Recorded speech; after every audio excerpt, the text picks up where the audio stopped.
Scallops are one of the fanciest and most delicious things you can cook at home, but because of their delicate nature, there's a little bit of technique required to really get them right. We're gonna have them sitting on a creamy risotto with an asparagus salad to help brighten everything up. Watch this video if you're looking for a restaurant quality scallop dish at home. Welcome back to my ongoing series where I teach recipes starting from the easiest all the way up to multi-step intensive showstoppers. If you've been here from the beginning, congratulations, we have come to the end of the road. We started with humble crepes and grilled cheese and are now working our way up to restaurant quality scallops over creamy risotto. Genuinely, I am so proud of you and I think you can do this. Equipment wise, we're gonna need a cutting board, a chef's knife, a vegetable peeler, a microplane, a spatula, a ladle, 2 pots, a saute pan, a scale, prep bowls as always, and something to flip your scallops with, be it a tong or a spatula. So we've not yet covered the process of getting a hard sear on a delicate protein like scallops, and that's the main hurdle for a dish like this. The challenge is to not overcook the interior while still creating something with the textural contrast of a well-formed crust. We have to go very hot and fast with these, so we'll save the scallop cooking for last. They are only gonna need 4 minutes in total in the pan, which means we'll have everything else ready to go when we start cooking them. Let's go ahead and remove the foot, which is that little muscle that sits on the edge of each one.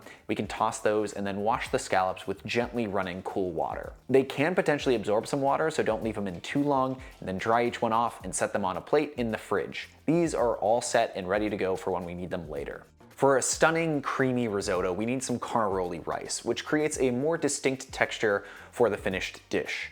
Arborio is great, but it creates a risotto that, in my opinion, kind of tastes like rice pudding. It's like kind of soft in one note. If you do use arborio for this, just know that your cook time is going to be a little bit shorter, but that's okay because we're going to have to taste it for doneness anyways. For prep, we need to break down a shallot into a fine mince. Use that claw grip that we've been working on and create the grid into the side of the shallot, just like you would an onion. Make your grid really tight, that way you end up with a fine dice. I wanted this risotto to be a sort of spring celebration. Asparagus is in season and it goes really well with scallops, so let's use those here today. We're gonna cut our stems using a sort of roll oblique cut here. I haven't taught that yet, so here's how to do it. First, remove the little bit of a woody end. Some people bend these until it naturally breaks. I honestly just cut them off, that way I can do them in bigger batches. Cut pieces at an angle larger than a dice and then roll the stalk over slightly. Make another angled cut and continue doing so until you have about 3 inches of the asparagus head left. We'll use those later as the salad. Continue working through your pieces and set your stalk cuts in one pile and the heads in another one. Take out our peeler, or you could use a mandolin here if you had one, and we're gonna use it to create a fine ribbon from the asparagus tops. You can sort of just grab the end and hold it and then run your peeler across the top. Once you get to the bottom of it, just slice off that end that you were holding, and then you'll have pieces of asparagus that work raw in the salad at the end. Grab a handful of toasted pistachios and run your knife through those as well. We just want these pieces a little bit smaller so they can incorporate into the salad later. We can also measure out our rice and stock here. 200 grams of the carnaroli rice works with a little over a liter of stock or broth. I'm gonna be using a low sodium veggie stock, but you can use any light stock that you enjoy. And that's it, let's get to cooking. At the stove, we're gonna need a little bit of a 2-burner setup here. Reason being is that we wanna keep our stock close to simmering so that we can ladle the hot stock into the rice as we go. Get your stock in one pan and get that over like medium-low, and then get your other pan over medium. Add a touch of olive oil along with your minced shallot to begin sweating. You don't need any color on this, we just want it to not be raw. Add a pinch of salt and then add your rice to the hot oil/shallot mix and then cook it to coat all of the grains in the fat. Once it starts smelling a little bit toasty, you can uncork a bottle of white wine, doesn't have to be anything crazy expensive, and then pour in a small glug, probably like 20 to 30 mils or so. Stir this in until it's completely absorbed, and then we can begin the main stage of risotto cooking, which is slowly adding stock and stirring to bring out as much of the rice's natural starch as we can. This gives the risotto its beautifully creamy mouthfeel. To get through this much stock, it's gonna take roughly 20 minutes or so, so be prepared to strap in for a little bit of mixing. Each time you ladle, you're gonna mix and cook it until the stock has been almost completely absorbed. You don't have to go crazy here on the mixing, but it does help create the ultimate creamy texture. At around the 20-minute mark, you're gonna wanna taste your rice granules just to see how they're coming along. If you use arborio rice, taste it about 15 minutes. Right here, they should be tender, but not completely soft. To be perfectly undercooked, mine needed about 2 more minutes. The risotto is gonna be both under-seasoned and undercooked here, which is what we want because we're still gonna have to add some roasted asparagus, some cheese,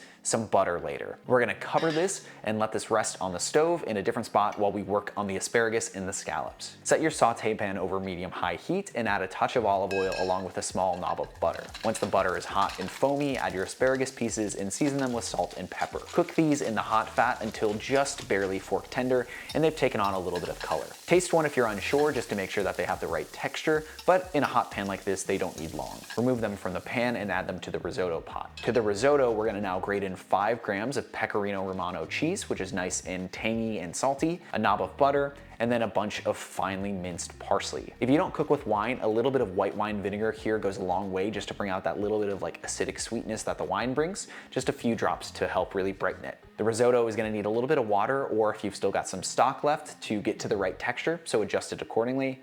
Lastly, taste this for seasoning and adjust the salt content. If your stock is overly salty or if you've added too much cheese, you're not gonna wanna like over season this. Keep this warm and covered while we finish the rest of the dish. Wash out that pan and get it back on the stove to preheat over medium-high for a couple minutes. The pan needs to be really hot, but it also needs to be evenly hot, so move it around in case your stove has some cool spots like mine does. Grab your scallops from the fridge and dry them again with a paper towel, then season both sides with a little bit of salt. Keep in mind that scallops are that kind of salty, sweet, briny ocean flavor, so you don't wanna like season this like you would a steak. Season this a little bit more gently than that. Use a bead of water to judge the temperature. If it beads and rolls around freely like this, the pan is hot enough. Be sure your fan is on, the vents are open, as this is the hottest we've cooked anything yet. Add oil to coat the bottom of the pan. Canola, vegetable, or avocado here is good, and then gently place your scallops into that hot oil, being very careful not to splash it on yourself. I would say use tongs here. Set a 2-minute timer and don't touch the scallops. If you've correctly heated your pan, they're not gonna stick when we go to flip them over, so don't worry. At the 2-minute timer, flip the scallops and add in a few tablespoons of butter and restart the 2-minute timer.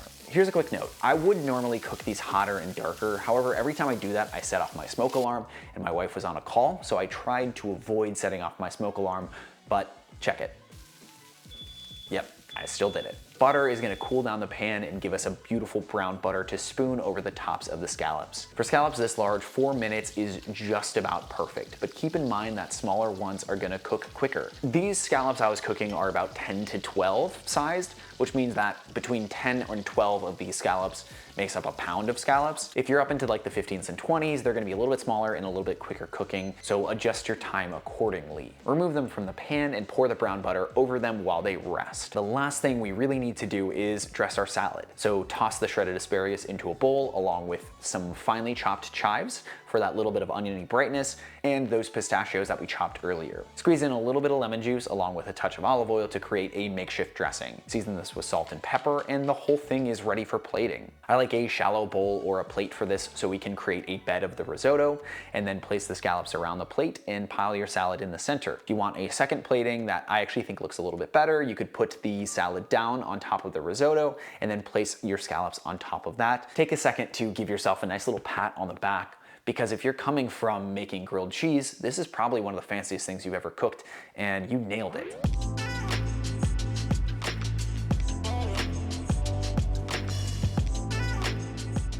The scallops are gonna be perfectly tender with that like ocean brininess. You've got that asparagus that's a little bit woodsy and springy to balance everything out. The risotto is nice and creamy to give it more body. I really can't believe how good this one is. Thank you so much for watching, and thanks for keeping up with this series. My goal with it was to really give you the keys to step into the kitchen and cook confidently. Going from something like a crepe, which almost requires no cooking whatsoever, to making pan-seared scallops is a pretty big jump in just 3 months. And so I really am truly proud of you. Go ahead and subscribe if you want to see more cooking content. There's going to be just recipes coming at you each week. They're not going to be specifically harder or easier. They're just going to be delicious recipes that you're going to be able to cook. Thank you so much to the amazing people supporting me directly on Patreon through patreon.com/CameronMarty. They get some cool benefits, and if you got something out of this series, I would just ask that you check it out and see if it'd be a right fit for you. Thanks again for watching.